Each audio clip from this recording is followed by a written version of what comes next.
জবাই করে ছাগলের জিহ্বাটা আর কলব হার্ট এই দুইটা কাইটা নিয়ে আসছে, বলছে এই দুইটা শ্রেষ্ঠ। বলছে আচ্ছা ঠিক আছে। মালিক আবার বললো ওয়াজবাহ লানা শাতান উখরা ইয়া লোকমান, যাও আরেকটা জবাই করো। ওয়া আখরিজ মিনহা আখবাসা মুদগাতাইন, এবার সবচেয়ে নিকৃষ্ট দুইটা অঙ্গ ছাগলের কেটে নিয়ে আসো, যাও দেখি তো। ফাআখরাজাল লিসানা ওয়াল কলব, সে আরেকটা ছাগল জবাই করে আবার জিহ্বা আর হার্ট কলব কেটে নিয়ে আসছে, বলছে এই যে এটা সবচেয়ে নিকৃষ্ট। তো মালিক বলে মা হাযা ইয়া লোকমান, মা লাকা ইয়া লোকমান, ঘটনা কি লোকমান? শ্রেষ্ঠ দুটো অঙ্গ কাটতে বললাম, জিহ্বার কলিজা হৃদয় কেটে নিয়ে আসলা, বললাম সবচেয়ে নিকৃষ্ট দুটো অঙ্গ কাটো, আবার জিহ্বার এটা কেটে নিয়ে আসলা।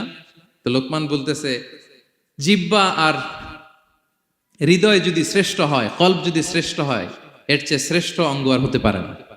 আর জিহ্বা আর কলব যদি খারাপ হয়, মানুষের মুখ আর হৃদয় যদি খারাপ হয়, এর চেয়ে নিকৃষ্ট অঙ্গ আর হতে পারে না।